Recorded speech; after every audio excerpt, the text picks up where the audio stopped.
Paula Semblantes, represento a la unidad educativa Oca School y el día de hoy estamos desarrollando un proyecto interdisciplinario denominado Miniseries de la Literatura Ecuatoriana. El día de hoy nos acompaña el escritor Edgar Allán García, es escritor guayaquileño y con él vamos a disfrutar de anécdotas y experiencias increíbles.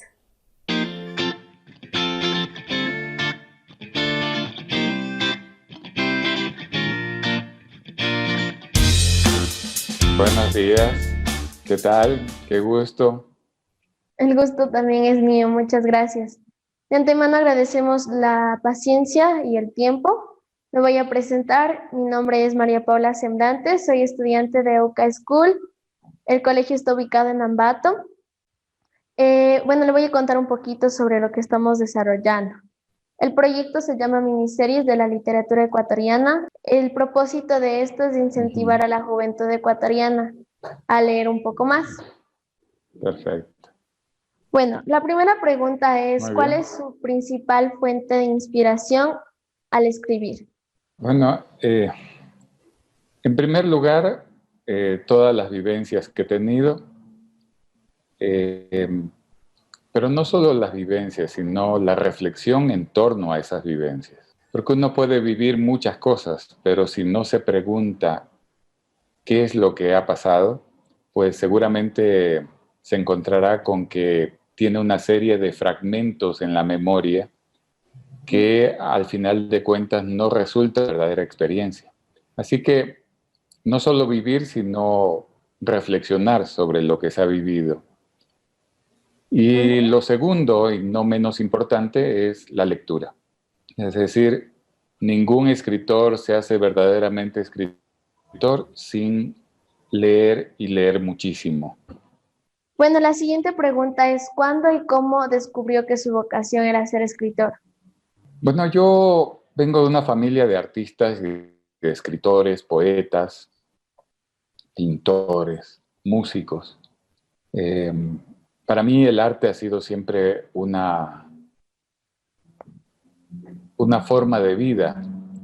Desde muy pequeño me acostumbré a que mi abuelo paterno, por ejemplo, leyera poemas o a que mi padre también escribiera y leyera poemas, a, a la actividad periodística de mi padre, a las lecturas y los escritos de mi madre, a las canciones musicalizadas por un tío mío por parte de padre, a los cuadros y los poemas de otro tío por parte de madre. Así que para mí era muy fácil vivir en un ambiente lleno de libros y lleno de actividad cultural, a donde de vez en cuando iban escritores, grandes escritores como Nelson Estupiñán Bass o Antonio Preciado, que nos visitaban y que eran parte del entorno familiar. Así que cuando yo a los 17 años me pregunté qué era lo que realmente quería hacer el resto de mi vida, la respuesta fue casi inmediata y es escritor. Era una Ujú. respuesta un poco difícil porque nadie te enseña a ser escritor. O sea, no puedes ir a una universidad y sacar un título de escritor. Puedes sacar un título de máster o de doctor en literatura, pero eso no es suficiente para convertirte en un escritor. Así que yo tuve que ir ideándome las formas de ser escritor. Eso, a los 17 años yo ya había ganado un premio nacional de poesía, un año antes, lo cual para mí fue toda una sorpresa, pero tenía que hacerme la pregunta, y es una pregunta que todo el mundo tiene que hacerse en algún momento de la vida, y es, ¿qué es lo que realmente, más allá de las expectativas de los padres, más allá del medio, qué es lo que, o más allá del dinero que quiera ganar en la vida, tienen que hacerse, ¿qué es lo que realmente quiero hacer? Y yo me la hice, y la respuesta fue esa, a los 17 o 18 años, escritor. Claro, Y o aquí sea, estoy. usted investigó su propósito a fondo, quiso Así reflexionar es. acerca de esto. Así es, así es. Es que en algún momento de la vida como seres humanos tenemos que realizarnos esa pregunta, ya que no, a veces la mayoría del tiempo solo buscamos expectativas y no nos ponemos a pensar en nosotros mismos y en la felicidad que nos trae hacer estas clases de cosas. Y hay personas que lo único que piensan es dónde se gana más dinero. Y Ujú, eso es una grave equivocación. No se trata de ganar mucho dinero en poco tiempo, sino de ser felices, que es una palabra tal vez muy gastada, muy trillada, pero ser feliz solamente puede hacerte cuando haces lo que realmente quieres hacer, desde el fondo de tu corazón. ¿Alguna vez has experimentado algún sentimiento de temor al no saber cómo la audiencia reaccionaría con el lanzamiento de un libro? Bueno, mientras escribo, no tengo ningún temor. Estoy escribiendo básicamente para el lector que yo mismo soy. Es decir, si a mí como lector me gusta lo que estoy escribiendo, me siento confiado. Si me Ujú, divierto, si hago un texto de humor, por ejemplo, y a través de ese texto de humor yo siento que me río, que me divierto, pues yo me siento muy confiado. Si estoy haciendo un texto en donde hay mucho, eh, mucha tensión, mucho terror, y yo siento realmente en la piel ese terror, pues me siento confiado también. Si, si estoy escribiendo un texto que me emociona muchísimo, incluso me hace llorar o se me pone la piel de gallina, eso me da una confianza enorme. Ahora, cuando ya ese texto sale de mis manos y va hacia una editorial que lo va a publicar, entonces ahí me pregunto si les gustará o no. Básicamente cuando uno tiene la confianza plena de que a uno mismo le ha gustado y mucho, entonces ya no importa si la editorial le dice a uno que no, que solamente me ha pasado en realidad un par de veces. La primera vez fue con un libro que se llama Leyendas del Ecuador, que se la ujú, presentó a una editorial y le rechazaron.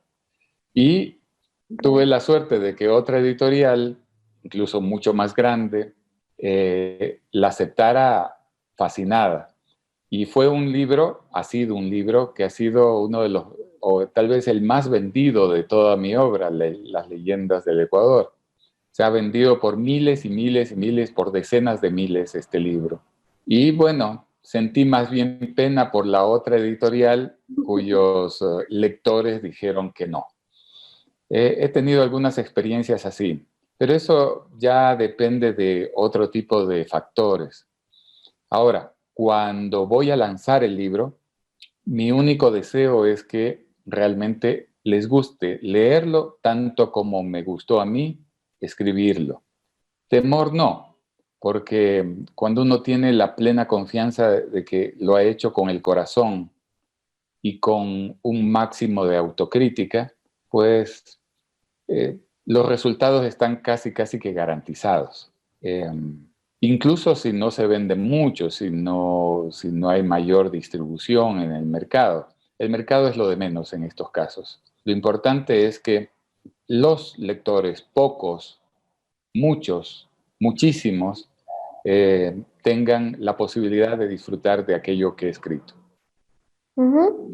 O sea, usted se basa en lo que siente. Sí, por eso a veces los escritores, los artistas, tenemos que tener una confianza tal en lo que hacemos. A veces pasamos ante el resto de las personas como creídos o como vanidosos o como... Pero es que si no tuviéramos esa confianza, en realidad, ¿con qué valor podríamos publicar algo? Porque hay muchas personas que escriben, pero se Ujú, necesita cierta vanidad como para decir, este libro o este cuadro o esta sinfonía, ¿verdad? Está en la posibilidad de ser publicado o lanzado al mercado o ponerla a disposición de de un público, ¿no? Entonces, a veces, por eso el trato entre los artistas es un poco complicado porque cada uno tiene una versión de su propia obra y están muy pocos dispuestos a aceptar una crítica de nadie. Entonces, cuando recibimos alguna crítica, dudamos. Ahora, yo me hice en un taller de literatura que se llamaba el Pablo Palacio, que lo dirigían dos escritores que eran Raúl Pérez Torres e Iván Egues, que en ese tiempo pues eran nuestros grandes escritores y nosotros unos novatos. Y en ese taller de literatura recibíamos muchas críticas, pero críticas fuertes, fuertes, fuertes. Yo las tomé en ese momento como parte de un aprendizaje. Y por eso cuando yo ahora escribo, estoy abierto a las críticas, estoy abierto a las sugerencias y estoy abierto sobre todo a mis propias críticas. O sea, cuando yo tomo un texto que he escrito 3 o 4 meses después, antes, lo tomo y a lo mejor encuentro cosas que no me gustan y las reformo, las cambio. Entonces yo soy mi propio crítico también. Sin esa autocrítica, a veces muy feroz, difícilmente yo podría seguir escribiendo. Quedé impresionada porque la mayoría de personas no aceptan agradablemente las críticas, pero usted se reflexiona y dice, no, tal vez estoy fallando en esto, lo corrijo y lo transformo. Entonces, es Sí, algo que muy pocas sí, sí. personas adquieren. En la ¿Sabes lo literatura, que ¿cuál pasa? es? Continúe, por favor. Lo que pasa es que en nuestra sociedad y en muchas sociedades se critica mucho el error, ¿no? Pero el error es parte del proceso de crecimiento. Cuando tú aprendiste a caminar, lo hiciste luego de caerte cientos de veces, de llorar en el piso y pensar que ya no te vas a levantar, pero te levantas, continúas insistiendo, igual para escribir, para aprender a escribir o leer. Realmente hay muchos errores en el camino, pero en las escuelas, en los colegios y en las casas se critica muchísimo el error cuando debería ser considerado como parte de un proceso de crecimiento. Entonces, para mí el error no es un problema. El error básico, que sí es un problema, es no aceptar el error. Ok, continúa, por favor. En la literatura, ¿cuál es su género favorito? El que más le llama la atención. Bueno, si tú has estudiado algo de mi obra, yo he escrito poesía, cuento, novela, ensayo, he hecho libretos para teatro, guiones para televisión, canciones, letras de canciones y hasta un himno, el himno de la Politécnica Nacional. Es decir, me he dedicado a prácticamente todos los géneros posibles dentro de lo que llamamos literatura. Pero el que más me emociona, o por lo menos el que más me llama la atención, es la poesía, porque es el que más trabajo me cuesta.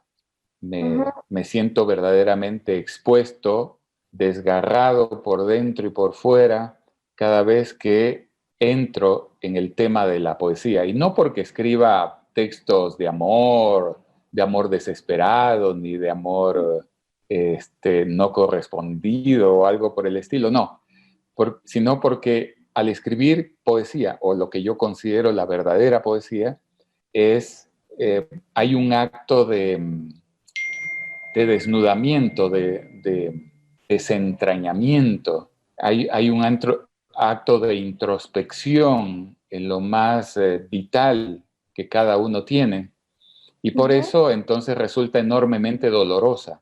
En cambio, cuando escribo cuentos, pues los personajes tienen una partecita de mí, o muy poco, o mucho de mí, pero digamos que ahí no estoy tan expuesto como en la poesía. Y cuando escribo ensayos, que implican un proceso de reflexión muy fuerte, pues ahí tampoco, ahí entra la cabeza, sobre todo la cabeza, la reflexión. La poesía, en cambio, es otra cosa. Y es lo que menos escribo, porque justamente me cuesta más trabajo. Sí. ¿Para qué audiencia van dirigidos sus libros y por qué la escogió? Bueno, yo escribo para niños, para jóvenes, para adultos.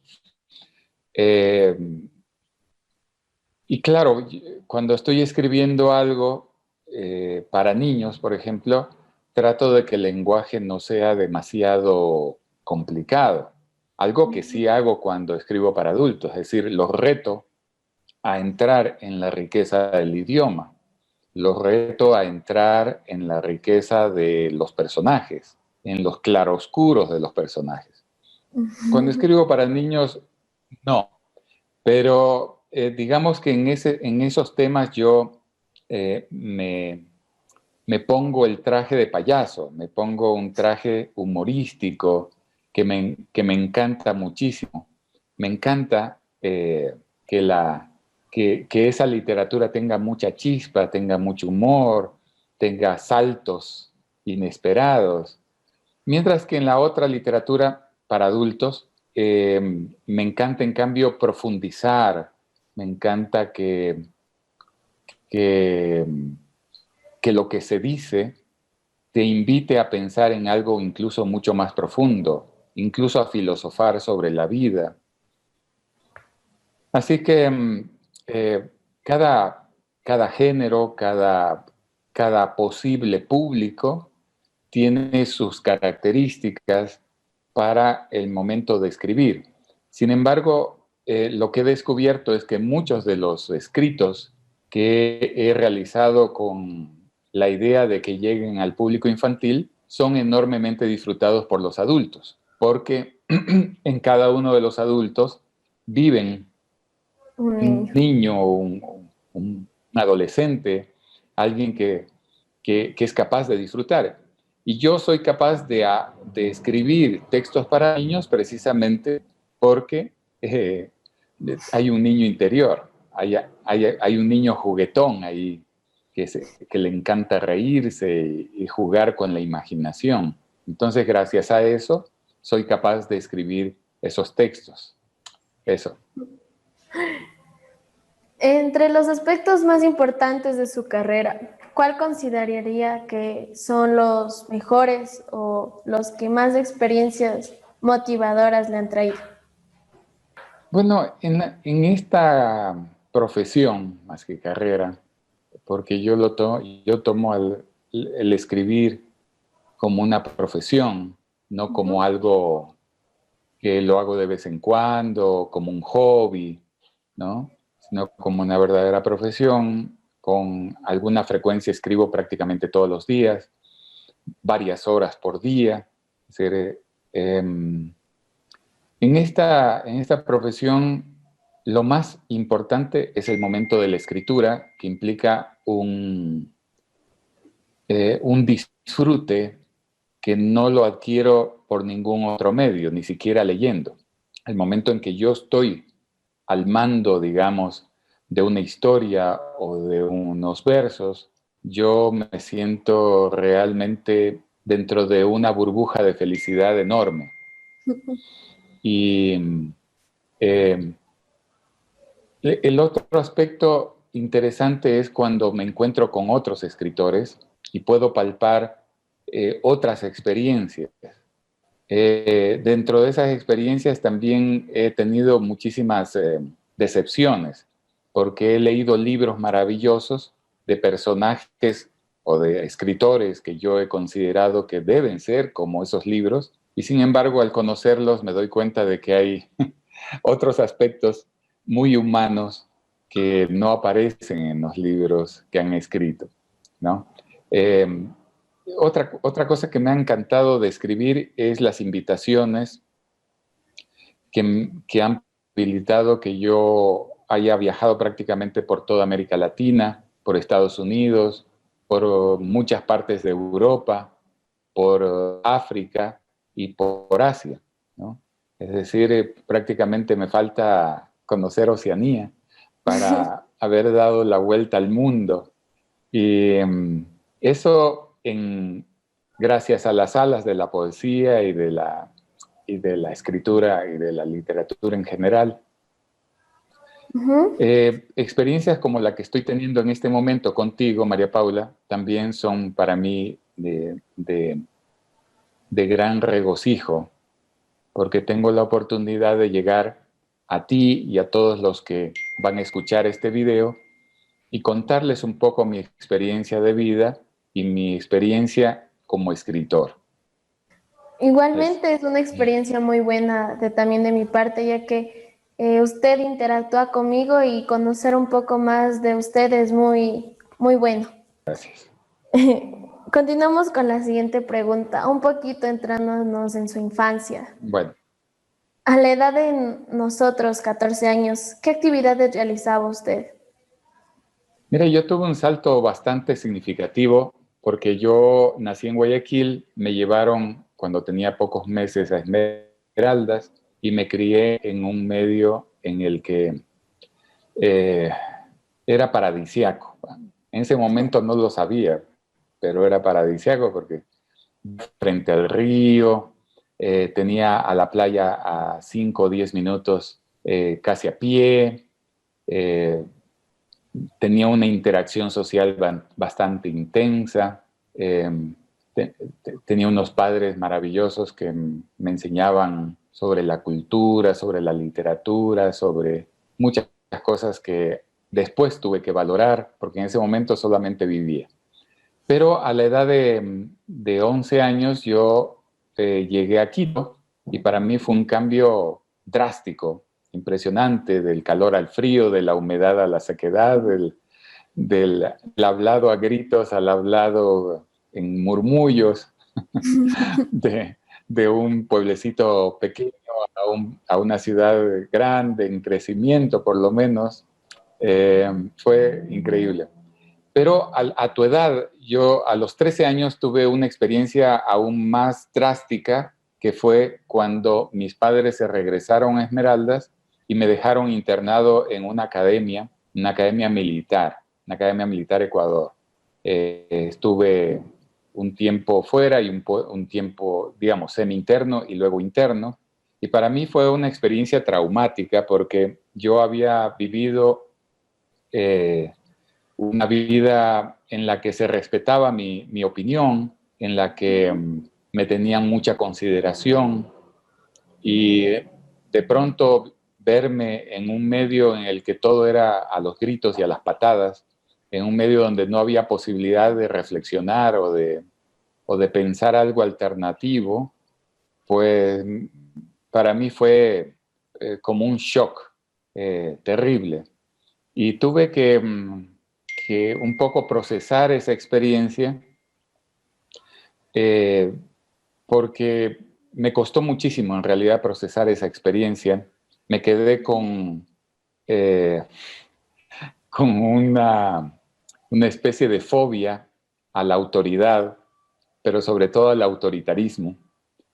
Y a lo largo de mi vida me he visto envuelto en algunos conflictos con las autoridades y sobre todo el autoritarismo, porque después de eso nunca más permití que nadie me levantara la voz ni se dirigiera a mí en un tono que no fuera el que yo consideraba que correspondía al respeto. Así que eh, a los 14 años yo estaba viviendo esa experiencia fuerte que terminó a los 15, cuando finalmente logré que mis padres me pusieran en un colegio mixto, con un colegio totalmente diferente, donde la autoridad era muy dialogante, donde las cosas eran completamente diferentes y donde me gradué finalmente. Así que eh, eso estaba haciendo a los 14 años, pero mientras tanto pedía prestado libros. Ahora justo hoy día me acordaba que un primo mío me prestó algunos libros de Mario Vargas Llosa y en medio del infierno, porque para mí era un infierno aquel sitio, yo tenía una especie de tanque de oxígeno que era la posible lectura de esos libros.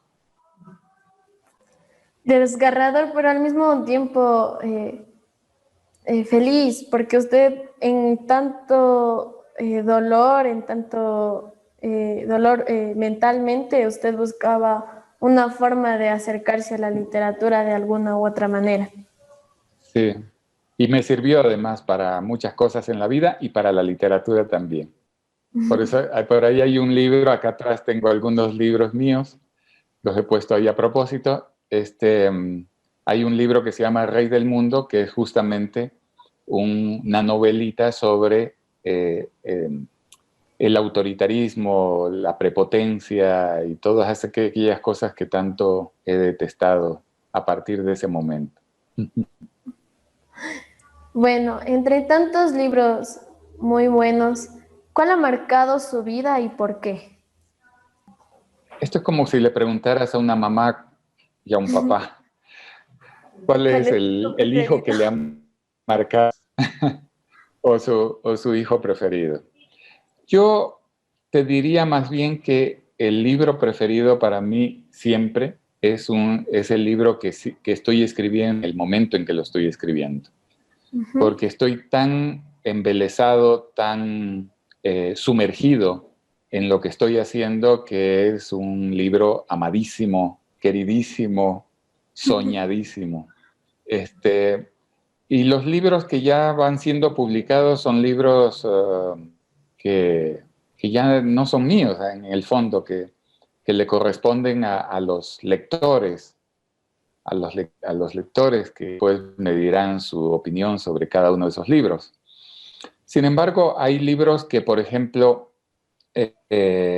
me han reportado muchos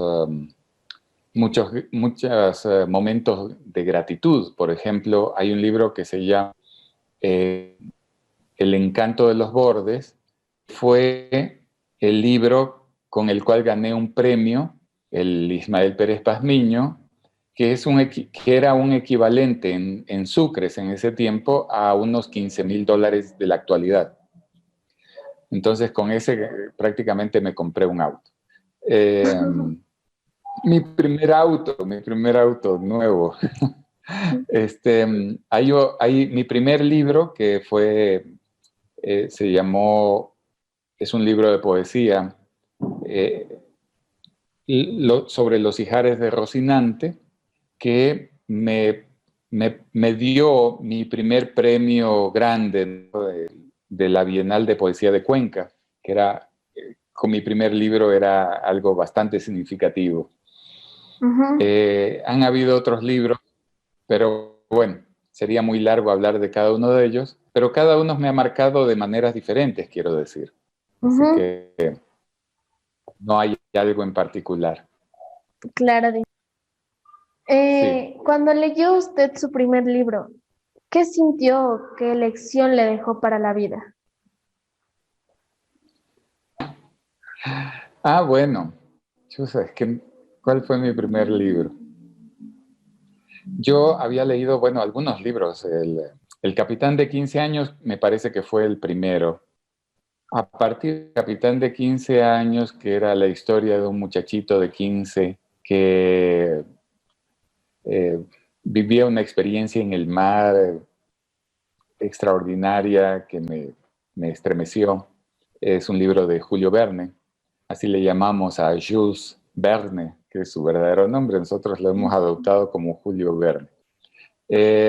A partir de ahí, yo comencé a escribir una novelita de un niño en el mar. Es decir, se parecía demasiado a ese libro.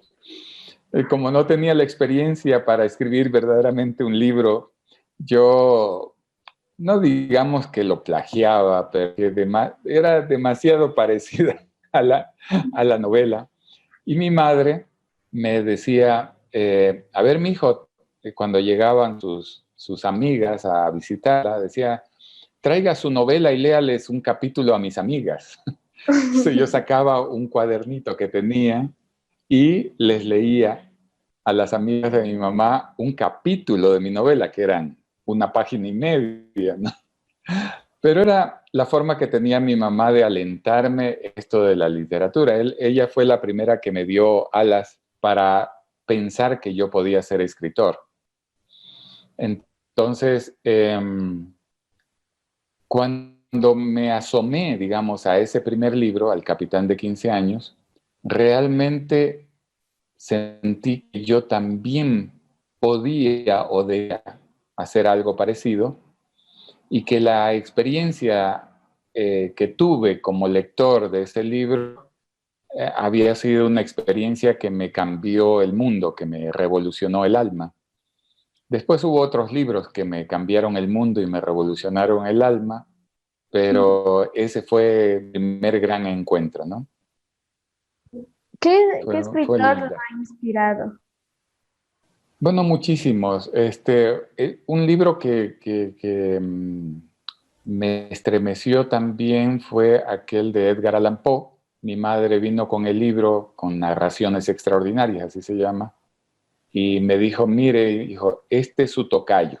A usted le pusimos ese nombre, Edgar Allan, por Edgar Allan Poe.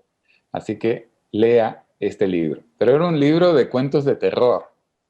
Así que yo tendría que unos 11, 12 años y me puse a leer este libro y realmente cuando acabé de leer La casa de Usher sentí miedo. Pero bueno, después hubo un libro que leí como a los 17, que es Signos de Soledad, que hasta ahora me parece que es la novela más grande que se ha escrito a lo largo de la historia de la humanidad. No sé si estoy exagerando para muchas personas, pero para mí sí, sigue siendo, porque la he leído unas 6 o 7 veces, entera, me parece un libro extraordinario, maravilloso. Ese libro me marcó muchísimo.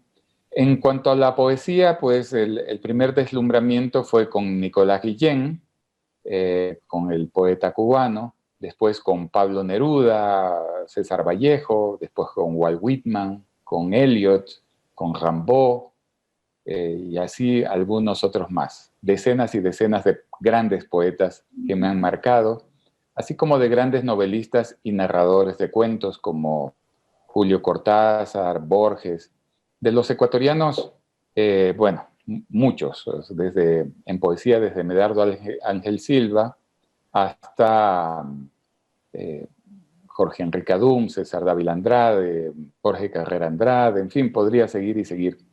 Eh, en cuanto a los narradores, pues José de la Cuadra me parece un extraordinario narrador y también César Dávila Andrade, que además de gran poeta era un gran narrador y así sucesivamente. Muchísimos, muchísimos escritores, narradores.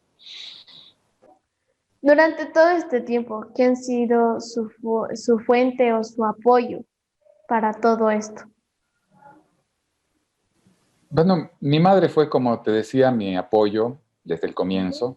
Me decía, usted va a ser escritor. Incluso cuando yo tenía unos 16 años, yo tenía unos textos, unos poemas dispersos en mi escritorio. Ella se había metido a leerlos y los mandó a un concurso sin avisarme. Y un día, cuando yo llegaba a la casa, me dijo, mi hijo, usted ha ganado el Premio Nacional de la Sociedad Ecuatoriana de no sé qué. Entonces yo digo, ¿qué? Pero si yo no he mandado ningún texto. Entonces me dice, no, yo lo mandé. Ah, me entrevistaron en un programa de Christian Johnson, que tenía Sábados Alegres, Sábado Feliz, ya no me acuerdo cómo se llamaba. A nivel nacional, imagínate, yo con 16 años ahí muerto de miedo, que les explicara cómo escribía y cómo hacía. Fue fantástico a los 16. Entonces, estos apoyos han sido fundamentales. Eh, Después de eso he tenido básicamente apoyos de esa naturaleza, pero el hecho de estar en el taller de literatura Pablo Palacio me incentivó también para continuar. Los premios. Cuando estuve en la Universidad Católica estudiando Sociología y Ciencias Políticas, había un premio universitario y yo mandé eh, unos poemas y unos cuentos. Para mi sorpresa, gané el primer premio en cuento y el primer premio en poesía, porque no había la imposibilidad de mandar, bueno, y ya me emocioné. Entonces, cuando llegó al segundo año, mandé otra vez cuento y poesía y gané el primer premio en cuento y el segundo premio en poesía. Entonces ya con todo eso yo dije, no, no, yo tengo que, tengo que seguir siendo o pretender eh, seguir escribiendo y luego pues transformarme en un escritor. ¿Podría compartir con nosotros alguna anécdota mientras escribía? Pues un día estaba justo en un aeropuerto y se me ocurre escribir la historia de una historia en donde el avión se cae. Fue muy masoquista, la verdad. Estaba justo a 30 minutos de subirme a un avión y escribí una especie de cuento donde el avión se cae. Entonces, cuando entré ya al avión y me senté, dije, no debía haber escrito eso, ¿no? Por si las moscas, lo mandé en texto a una persona por si acaso se caía. Y bueno, se inició el vuelo y cuando estábamos a 5 minutos de estar en el aire, el avión comenzó a bambolearse de una forma terrible. Entramos en una nube de tormenta con rayos. El avión parecía que se iba a caer realmente. Eh, Entonces el piloto dijo, bueno, vamos a tener que volver al aeropuerto, era en el aeropuerto de Guayaquil, al aeropuerto Simón Bolívar, ahora lo han cambiado para Vicente Olmedo, pero vamos a volver. Y todo el tiempo yo pensaba que íbamos a volver, a volver, a volver, y de pronto en medio del sacudimiento, porque la gente gritaba, las maletas se caían, unas monjitas que estaban al lado mío se agarraban y rezaban en voz alta, porque realmente parecía que se iba a caer. Y cuando finalmente alcanzo a ver, ya cuando estábamos aterrizando, el piloto no había regresado, sino que había avanzado hacia Quito en medio de la tormenta, lo cual me pareció un acto suicida del piloto, pero bueno, me alegré de tocar tierra. Casi que me volví un profeta de mi propio fin ese día. Eso pasó. Muy conmovedora su experiencia, al no saber que su libro estaba cobrando vida. Bueno, y como último Sí, punto, ¿qué ya. mensaje le dejaría a la juventud ecuatoriana? Bueno, vivimos una época bastante crítica, pero no tan crítica como algunos adultos piensan. Creo que todas las épocas han sido críticas. Imagínense los que vivieron en la Primera Guerra Mundial, la Segunda Guerra Mundial, en fin, los que vivimos la época en que el Ecuador se derrumbó por completo, en los tiempos en que los bancos se quedaron con los ahorros de todos los ecuatorianos, en fin, vivimos épocas muy críticas siempre. Pero ahora tenemos muchas distracciones que nos alejan de nuestros verdaderos propósitos como seres humanos en la Tierra. Estamos tan distraídos con Internet, con, que me parece genial, porque yo en Internet he encontrado cosas maravillosas, con los juegos electrónicos, con, con este mundo tan alocado, que a veces no nos queda tiempo para el silencio, ¿no? O sea, hay demasiada bulla, demasiada bulla.